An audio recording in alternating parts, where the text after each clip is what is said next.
Bienvenidos a la mejor asesoría educativa. El día de hoy vamos a conocer los pasos para calcular el área utilizando integrales. Siempre ten en mente que integrar significa unir, sumar. Muy bien, comencemos con el primer paso. El primer paso es calcular los puntos de intersección. Por lo general, en el enunciado de este tipo de ejercicios se dan varias curvas que encierran un área, como por ejemplo la curva f de x, u otra curva como la función g de x.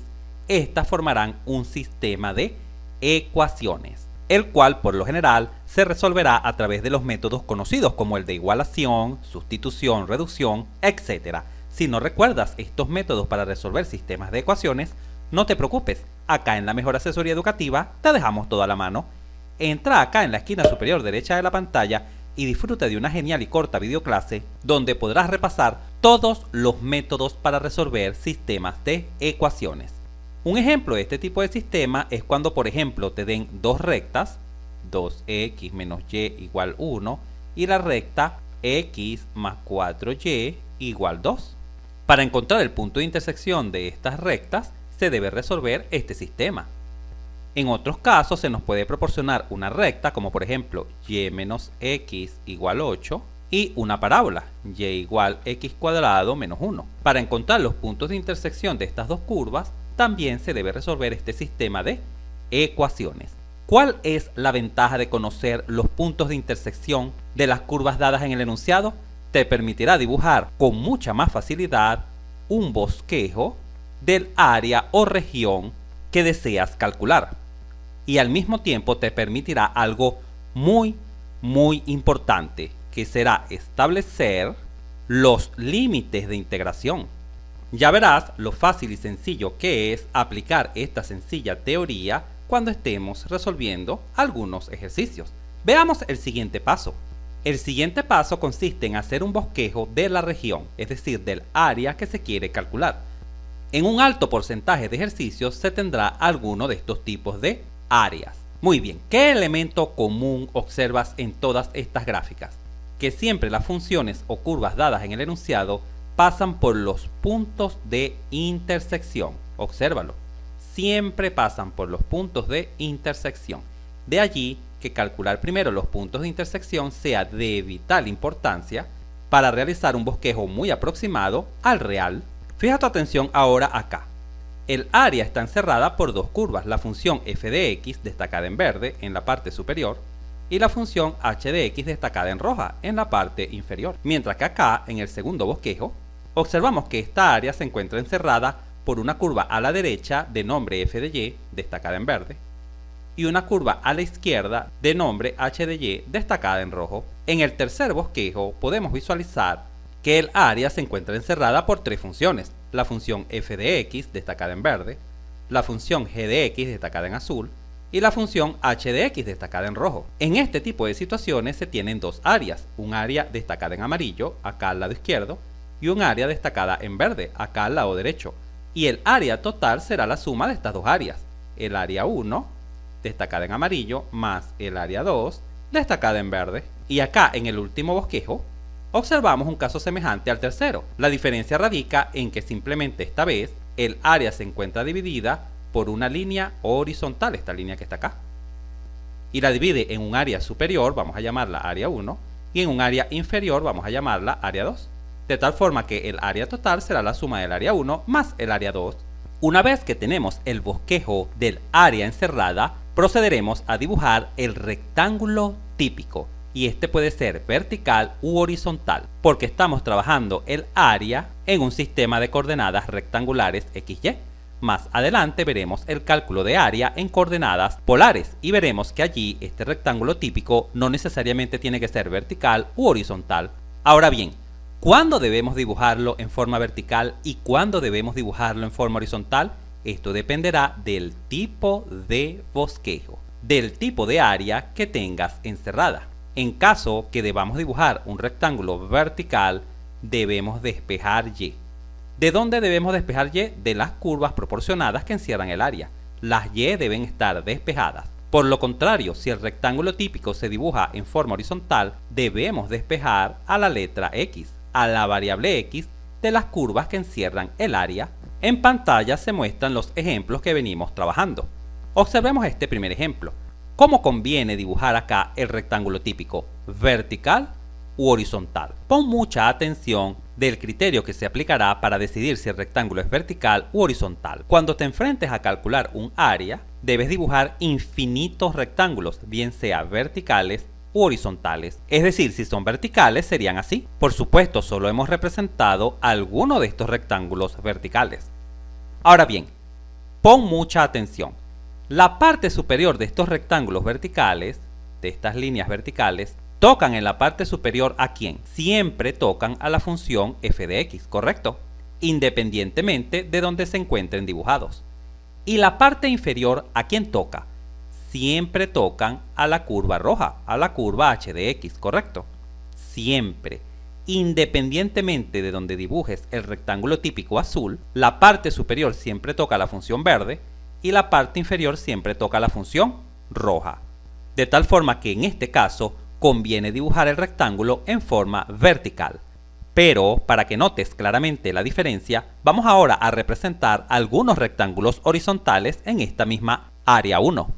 Imaginemos que colocamos nuestros rectángulos horizontales. ¿Qué sucede cuando colocamos nuestros rectángulos horizontales?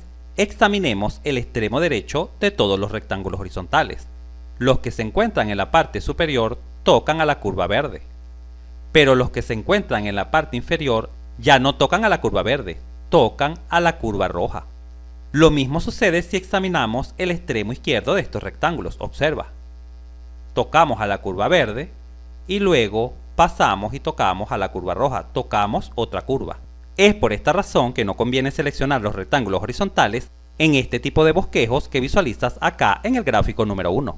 Como ya sabemos que conviene dibujar el rectángulo en forma vertical en este caso, vamos a representar uno de ellos. Así, por supuesto he dibujado este rectángulo vertical en forma exagerada, solo para mencionarte que su ancho, el ancho inferior, siempre lo vamos a llamar diferencial de x. Y la altura siempre la vamos a denotar con la letra h mayúscula, siempre.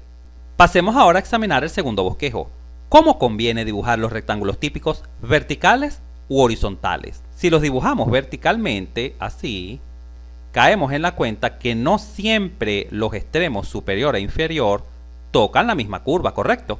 Observa, acá toca la curva roja, roja, luego toca la verde, verde, verde. Igual sucede con el extremo inferior. Primero toca la roja, pero luego toca la verde. No hay uniformidad en el extremo superior y en el extremo inferior del rectángulo. En cambio, si los dibujamos en forma horizontal, observa lo que sucede. Independientemente de donde dibujes el rectángulo típico horizontal, siempre el extremo derecho corta la curva verde, ¿correcto? Acá se visualiza claramente, siempre, independientemente donde lo ubiques. Y el extremo izquierdo del rectángulo típico siempre tocará a la curva roja, independientemente de donde lo dibujes. De tal forma que, en este tipo de bosquejo 2, conviene dibujar el rectángulo en forma horizontal. Vamos a representar uno de manera exagerada. Acá lo visualizamos. Hemos dibujado un rectángulo horizontal de manera exagerada. Solo para mencionarte lo siguiente. En caso que el rectángulo sea horizontal, su ancho siempre lo vamos a llamar diferencial de y. Siempre. Y la distancia horizontal, es decir, el largo, lo vamos a denotar con la letra L. Muy bien, pasemos ahora a analizar la siguiente figura, la número 3, esta que está acá. Visualizas ahora dos áreas. Y en este momento te preguntarás, ¿cómo conviene dibujar los rectángulos típicos? ¿Verticales u horizontales? Si los dibujamos en forma vertical, se tendrían que dibujar dos rectángulos, así. Un rectángulo vertical azul para el área amarilla y otro rectángulo vertical marrón para el área verde. Observa que, dentro del área amarilla, siempre la parte superior del rectángulo tocará a la curva verde, mientras que la parte inferior siempre tocará a la curva roja. Es decir, independientemente de donde dibujes los rectángulos verticales, aquí, o aquí, o aquí, o aquí, siempre la parte superior toca la curva verde y la parte inferior toca la curva roja. Lo mismo sucede con el área derecha, con el área verde. Independientemente de donde ubiques el rectángulo típico, siempre la parte superior toca a la curva azul, a la función g de x, y la parte inferior siempre toca a la curva roja, a la función h de x, siempre. Es por ello que hemos dibujado dos rectángulos típicos. Más adelante verás que en este tipo de situaciones el área total vendrá dada por el área 1 más el área 2. Y se tendrán que calcular dos integrales, una para el área 1 y otra para el área 2. Esto lo veremos más adelante en los ejercicios. Pero en este tipo de situaciones podemos colocar el rectángulo típico en forma horizontal. Veamos. Observa ahora cómo se ha rellenado este tercer bosquejo. Una sola área, un área amarilla. Si dibujamos el rectángulo en forma horizontal, quedaría así. E independientemente donde lo dibujemos, en cualquier parte donde dibujemos nuestro rectángulo horizontal, ¿qué visualizas? ¿Qué observas? Que siempre el extremo derecho toca la curva azul. Siempre a la función g de x, mientras que el extremo izquierdo siempre toca la curva verde, siempre, independientemente de donde se encuentre ubicado, siempre a la función f de x. Y este sería justamente el mejor de los casos, porque requeriríamos de un solo rectángulo. Y calcularíamos una sola integral para calcular el área encerrada, una sola.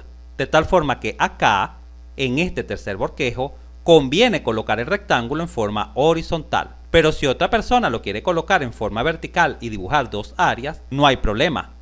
Tomará un camino más largo, pero llegará al mismo resultado. Finalicemos analizando la cuarta figura. Acá visualizamos la cuarta figura dividida en dos partes. Si colocamos los rectángulos típicos en forma horizontal, es decir, así, requeriríamos de dos rectángulos horizontales. ¿Por qué?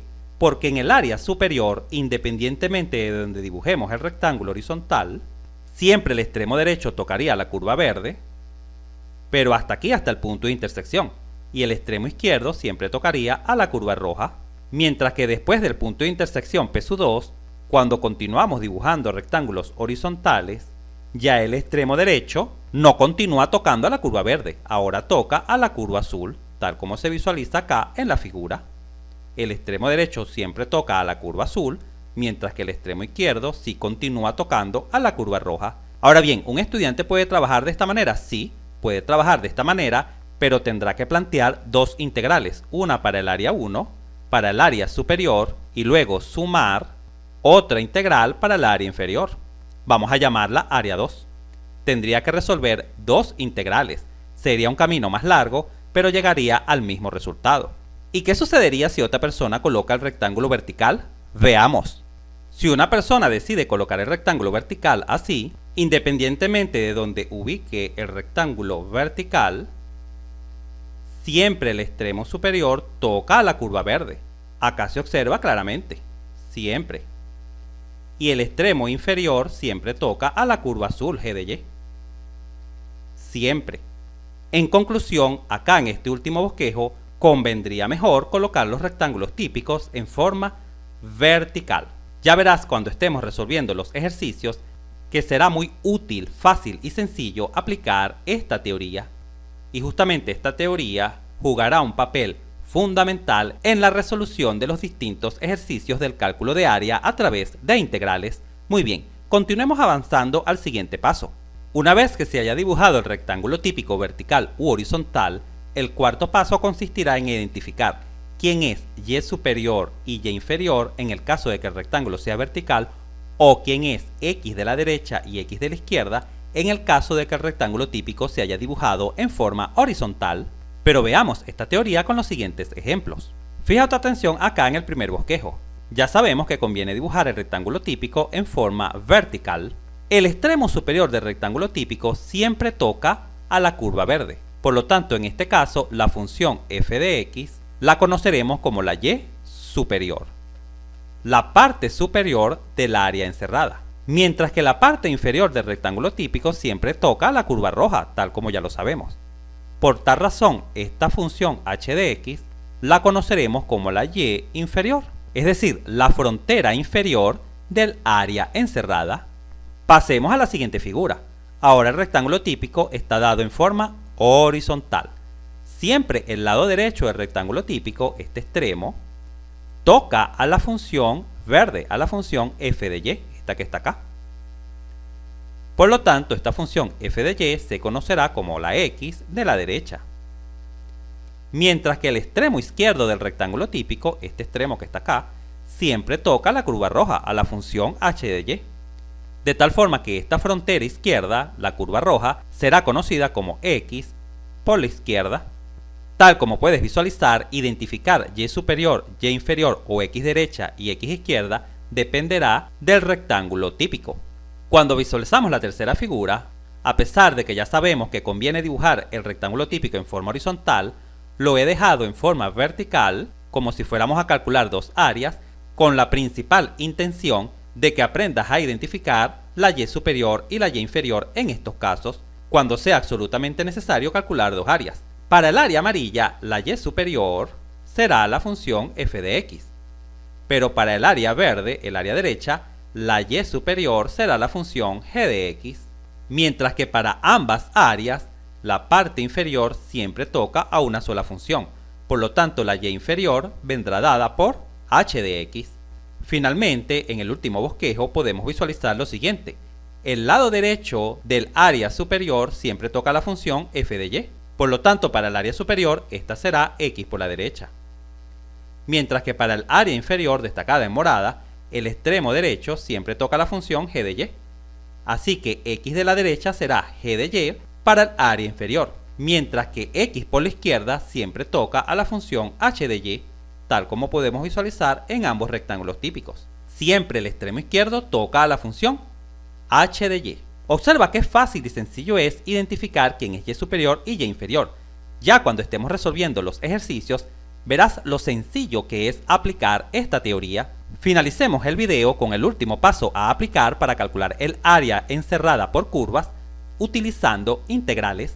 El último paso consistirá en plantear y resolver la integral, la cual nos conducirá a dar solución al ejercicio, es decir, a obtener el área encerrada, el valor del área. Observa que el planteamiento dependerá si el rectángulo típico es vertical u horizontal. En caso de que sea vertical, el área vendrá dada como la integral desde a hasta b de restar la y superior menos la y inferior. Y ya te enseñé cómo identificar quién es y superior y quién es y inferior. Y esta resta, esta diferencia, siempre la vamos a multiplicar por dx, en el caso de que el rectángulo típico sea vertical. Pero si el rectángulo típico es horizontal, observa que el planteamiento es algo diferente. Ahora vamos a proceder a restar la x de la derecha menos la x de la izquierda. Y ya te enseñé cómo identificar la x de la derecha y la x de la izquierda. Y esa resta, esta diferencia, siempre la vamos a multiplicar por dy, por el diferencial de y, siempre y cuando el rectángulo sea horizontal. Demos un poco más de detalle de este planteamiento de la integral. Para ello vamos a examinar más de cerca cuando el rectángulo típico es vertical, pero la explicación que daré a continuación aplica de igual forma para rectángulos horizontales. Tal como ya sabes, en un rectángulo vertical siempre tiene ancho diferencial de x y altura h. Y también sabemos que el extremo superior del rectángulo típico siempre toca a una curva, la cual hemos llamado y superior. Y el extremo inferior del rectángulo típico siempre toca a una curva, la cual hemos llamado y inferior. Ahora voy a enseñarte de dónde proviene esta parte que está acá dentro de la integral. Proviene de lo siguiente: el área de este rectángulo típico es un rectángulo. ¿Cuál es el área de un rectángulo? Base por altura. Este es el área de un rectángulo, base por altura, o altura por base. Es igual porque el orden de los factores no altera el producto. ¿Cuál es la altura de este rectángulo? H. ¿Y cuál es la base de este rectángulo? Diferencial de x. Altura por ancho o altura por base. Muy bien. Y siempre esta h que está acá, esta altura, siempre se calculará de la siguiente manera: restando la curva en la parte superior menos la curva en la parte inferior. Así siempre se calculará h, multiplicado, por supuesto, por el ancho del rectángulo típico, que es diferencial de x. Es por ello que se escribe esta parte en el planteamiento de la integral. Ahora bien, recuerda que dentro del área te indiqué que se dibujan infinitos rectángulos típicos. Infinitos. Muchos rectángulos típicos. Por lo tanto, para obtener el área total representada por esta letra A mayúscula, para obtener el área total debemos sumar todos los rectángulos típicos. Por ello es que inicialmente en el video te indiqué que la palabra integral significa sumar. Y como la palabra suma comienza por S, obsérvalo acá, por la letra S, cuando alargamos esa S se obtiene el símbolo de la integral. Es por ello que se escribe este símbolo, este que está acá y este que está acá. Por ello se escribe de esta manera, porque realmente la integral es una suma. En este caso, ¿una suma de quién? Una suma de todos los infinitos rectángulos típicos dibujados dentro del área. Y finalmente, estos límites de integración, el límite inferior y el límite superior, dependerán de los puntos de intersección.